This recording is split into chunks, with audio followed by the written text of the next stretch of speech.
प्रधानमंत्री नरेंद्र मोदी आज वाराणसी आ रहे हैं। 12,000 करोड़ की अधिक परियोजनाओं का देंगे सौगात। वहीं कांग्रेसी नेता कमलाकांत पांडे ने प्रधानमंत्री की परियोजनाओं पर उठाया सवाल। बोले, काशी में नहीं देखता विकास।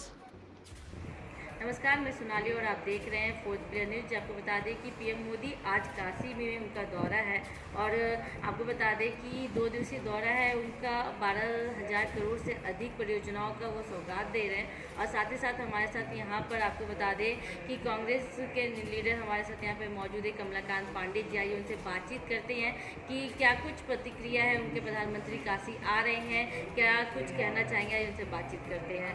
कमलाकांत जी, स्वागत है फोर्थ प्लेयर में। धन्यवाद जी, आपसे यह जानना चाहेंगे कि आज प्रधानमंत्री नरेंद्र मोदी काशी में आ रहे हैं, साथ ही साथ 12,000 करोड़ से अधिक परियोजनाओं का वो सौगात देने वाले हैं, उस पर क्या कुछ कहना चाहेंगे? पहले तो मैं काशी वासियों को सावन का जो महा पर्व होता है उसकी ढेर सारी शुभकामना देता हूँ कि उनके जीवन में हमेशा प्रकाश रहे, उन्नति और प्रगति के पथ पर काशीवासी हमेशा अग्रसर रहे। ये मंगल कामना है हमारी तरफ से जी। और अब जैसा आपने पूछा है और मैं उस पर आज जवाब दे रहा हूँ। प्रधानमंत्री जी तो ऐसा नहीं कि पहली बार काशी की धरती पे आ रहे हैं, 2 बार से सांसद हैं तो बहुत बार उनका आना जाना लगा है। काफ़ी परियोजनाओं का उन्होंने सौगात यहाँ पे दी, लेकिन परियोजनाएं कहीं दिखाई नहीं देती हैं। एक चीज़, दूसरी चीज़ कि काशी प्रधानमंत्री जी आए हैं लेकिन कहते हैं कि कांग्रेस ने 70 साल देश को लूटा, कभी विकास नहीं किया। तो जिस DLW में वो रुकने जा रहे हैं, क्या वो भाजपा ने बनवाया है? वो कांग्रेस ने बनवाया है। ये या तो भारत सरकार ने बनवाया है। क्यों नहीं मोदी जी कभी भी आते हैं तो बनारस के किसी हिस्से में रुकते हैं? क्यों DLW जाते हैं? क्योंकि DLW बनारस का सबसे सुंदर, स्वच्छ और अच्छा है। उनके प्रयासों द्वारा DLW की स्थापना कराई गई है और माननीय प्रधानमंत्री जी ही नहीं, पूर्व के प्रधानमंत्री जी भी जो लोग आए हैं, मनमोहन सिंह जी भी DLW में ही रुके हैं। मोदी जी का सबसे बड़ा ड्रीम प्रोजेक्ट बगल में ही है जिसको TFC के नाम से जाना जाता है। क्यों नहीं यहाँ पे रुकते हैं? यहाँ पे भी तो रुकने की व्यवस्था है। DLW उनको क्यों इतना पसंद आता है? तो हमने अगर विकास जहाँ भी किया है तो उस हिसाब से किया है कि पब्लिक की सुविधा को देखते हुए, कि लोगों को रोजगार भी मिले, स्वच्छ हवा भी मिले और रहने की अच्छी व्यवस्था भी मिले। जैसे कि कयास लगाई जा रही है कि आज जब प्रधानमंत्री आ रहे हैं तो जो जनसभा करेंगे उससे वो बिगुल बजाने वाले हैं लोकसभा 2024 का, तो उस पर क्या कुछ कहना चाहेंगे? क्या कुछ आपकी पार्टी की तरफ से भी तैयारियां चल रही हैं? हमारी पार्टी से जो तैयारियां चल रही हैं वो शीर्ष नेतृत्व द्वारा तय होंगी। हम लोगों को जो दिशा निर्देश आएगा हम उस पर काम करेंगे जी। और जो आपने बात कही कि प्रधानमंत्री जी आज बनारस में आ रहे हैं, चुनावी बिगुल फूकेंगे, तो 9 साल में प्रधानमंत्री जी केवल चुनावी बिगुल ही परियोजनाओं का शिलान्यास ही कर रहे हैं, बाकी कोई काम नहीं कर रहे हैं और कपड़ा बदलते हैं। जी। आज 4 राज्यों का दौरा है। आप टीवी पे देखेंगे 4 राज्यों में प्रधानमंत्री जी का, हर राज्य में परिधान चेंज होगा, भाषा चेंज होगी, स्टाइल चेंज होगा। वो जानते हैं कि भारत देश में जनता को क्या पसंद आ रहा है, वो बोल जाते हैं और जनता प्रफुल्लित हो जाती है। जनता उनके भाषा में और उनका जो बोलने का स्टाइल है, चाहे वो झूठ बोल दें और चाहे वो सच बोल दें, वो मान लेती है। जी हाँ, इतने विकास कार्यों के लिए तो जब भी आते हैं करोड़ों का सौगात देकर जाते हैं। क्या काशी में विकास दिखता है? काशी में विकास दिखता है, केवल लाइट दिखती है रात में जी। और जो पेड़ हैं उनके नीचे हरे, लाल, पीले, नीले कपड़े के लटके हुए बल्ब दिखते हैं जो थोड़ी खूबसूरत है। अगर उनको बुता दिया जाएगा, उनको निकाल दिया जाएगा तो बनारस पुराना हो जाएगा। लाइट से बनारस नया है। अगर हम हाईवे की बात छोड़ दें, जो नेशनल हाईवे हैं उनका विकास हुआ है, मैं उनको मानता हूँ, लेकिन हमारी जो व्यवस्थाएं हैं, जो हमारे भारत देश का स्ट्रक्चर पूरा खड़ा है, वो देहात से और कृषि पे आता है जी। आप जब देहात के तरफ जाएंगे, जो गांव बोला जाता है, तो उन गांव में जाने का रास्ता की दशा बहुत खराब है और गांव में कहीं विकास नहीं। 2 किलोमीटर जैसे ही आप हाईवे से दाहिने या बाएं उतरेंगे, आपको रास्ते का और विकास का पैमाना तय करने का, आपको अपनी आंखों से देखने का अवसर मिल जाएगा कि कितना विकास हुआ है और कितना विकास होना अभी बाकी है। तो जो परियोजनाएं आती हैं और जो प्रधानमंत्री दे कर जाते हैं सौगात, क्या कुछ होता है उनका, फिर क्या कह सकते हैं? सब कागज पे है। जी। हम प्रेस के माध्यम से ही पूछना चाहते हैं कितनी परियोजनाओं का लाभ लोगों को मिल रहा है। जिस देश के प्रधानमंत्री जी हमारे सांसद हैं, तो क्या बनारस जिले में कितनी परियोजनाओं का लाभ आम लोगों को मिला, कितने लोगों को उससे रोजगार मिला, ये आप हमको बता दीजिए। दशाश्वमेध घाट के उस पार जो भी चीज़ें बनी है, वो तो बारिश आई तो ख़त्म हो गया, डूब गया। तो क्या वो पैसा क्यों लगाया गया वहाँ पे, क्यों बंदरगाह बनाया गया, जी। वो तो ख़त्म हो गया। उससे भी वाराणसी जिले में रहने वाले कितने लोगों को रोजगार मिला। आज परियोजनाओं का खूब बौछार होगी। 12,000 लगभग करोड़ रुपए की योजनाओं का आज सौगात वाराणसी जिले के लोगों को मिलेगा। शहर में आप जाएंगे तो जहाँ पे बस स्टैंड है, वहाँ पे स्टील की बैठने के लिए 4-4 ठो टेबल लग गया है, कुर्सी लग गई है, ये विकास है। बाकी अभी पहली बारिश हुई है, अगर आप लोग शहर में रहे होंगे तो देखे होंगे, अगर विकास था तो जाम क्यों लग गया, पानी क्यों रुक गया। मोदी जी के नाम से बहुत बढ़िया स्टेडियम बनाया गया है, तो उसमें पानी क्यों छोपा गया। यहाँ तक कहा गया जब उद्घाटन हुआ कि इसमें पानी कभी रुकेगा नहीं, चाहे कितनी भी बारिश हो जाए, यहाँ मैच चलता रहेगा, मैच को भी नहीं रोकने की आवश्यकता है। सारी मीडिया ने देखा, सारे लोगों ने देखा कि उस स्टेडियम की क्या दशा है। जी। अभी मोदी जी का कुछ चंद दिन पहले मैं एक वक्तव्य सुन रहा था कि रोज एक नई यूनिवर्सिटी बन रही है, एम्स बन रहा है, तो वो कहाँ बन रहा है। जी। बेचू इतना बड़ा हॉस्पिटल है, बेचू को ही अगर दुरुस्त कर दिया जाए, बेचू को ही एम्स बना दिया जाए, तो क्या बेचू कहीं किसी से कम है अपने आप में। जी।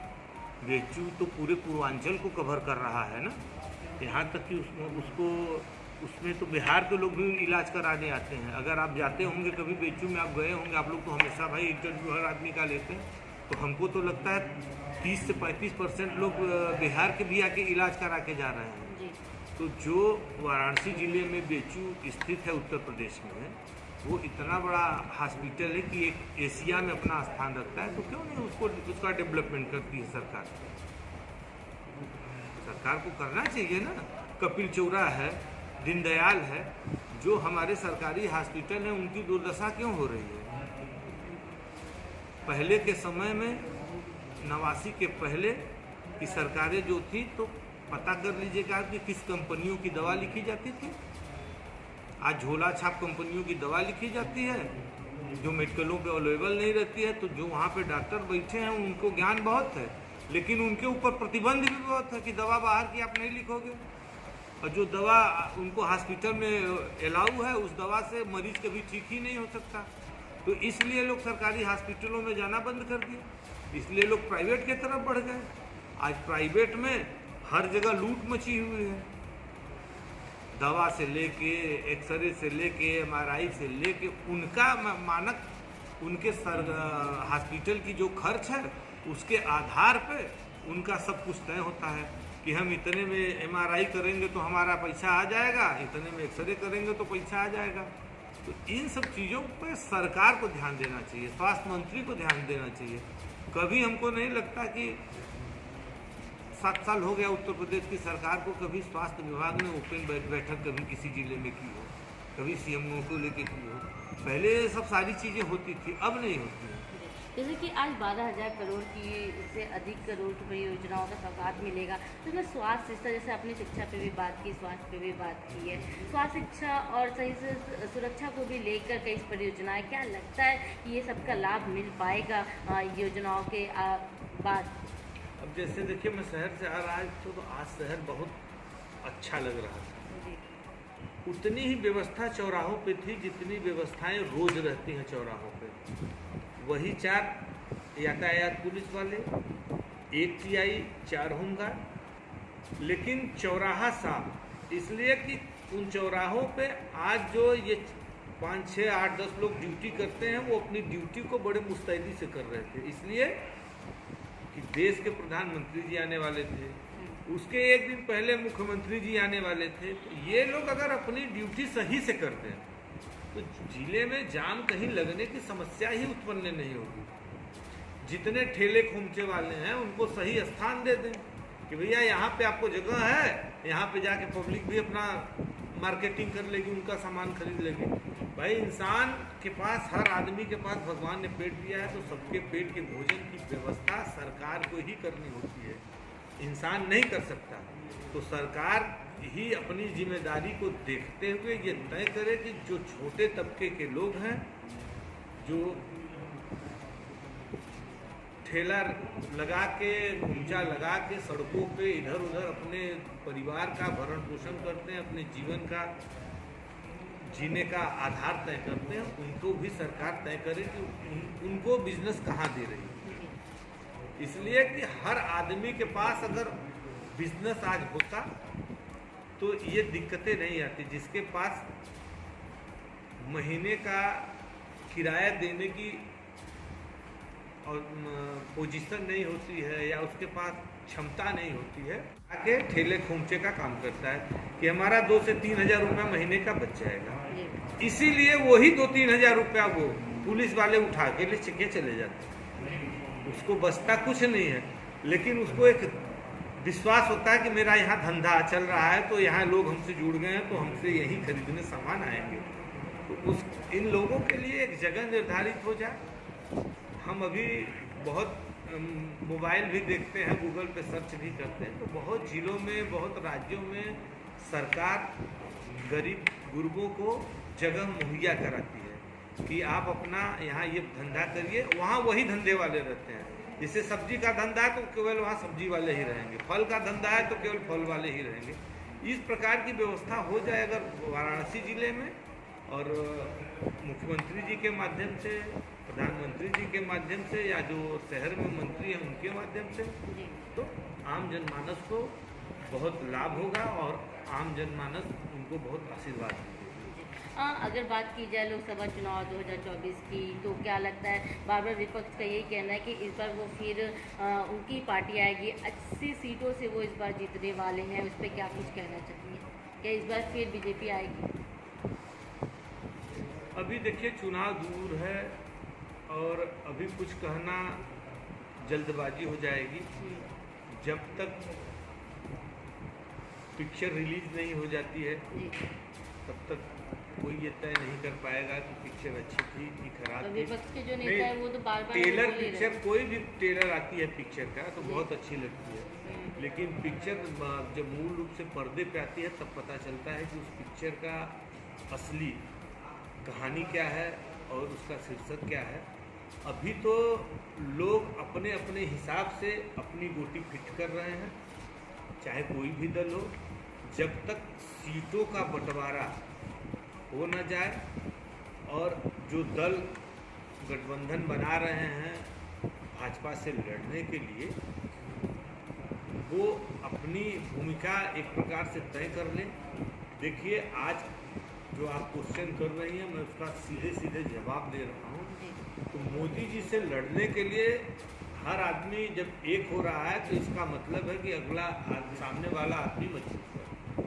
तो किसी मजबूत आदमी को हराने के लिए पहले उसके कमियों को और उसके किए गए कार्यों का जो अवलोकन है वो कर लीजिए और अपनी सीटों का बंटवारा कर लीजिए, तब हल्ला होगा। और जो पार्टी का दिशा निर्देश आएगा, हम लोग तो पार्टी के कार्यकर्ता हैं, तो पार्टी कह देगी कि ये चीज़ हो गया तो हम लोग उससे जुड़ जाएंगे।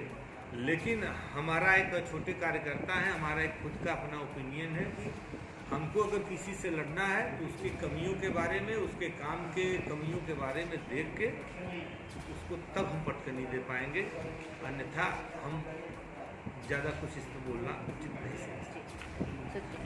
आप देख सकते हैं, अभी हम बात कर रहे थे कांग्रेस नेता कमलाकांत पांडे जी से, साफ तौर पे उनका यही कहना था कि प्रधानमंत्री नरेंद्र मोदी जब भी काशी आते हैं, योजनाओं की बात की जाए तो करोड़ों का सौगात देकर जाते हैं परियोजनाएं, पर अगर विकास की बात की जाए, अगर वो स्वास्थ्य के फील्ड में हो या शिक्षा के या सुरक्षा को ही लेकर, पर वो विकास नहीं दिखता है। साफ तौर पर उन्होंने अपनी बातें रखी हैं। कैमरा पर्सन जितेंद्र के साथ सोनाली पाटवा, फोर्थ पिलर न्यूज़।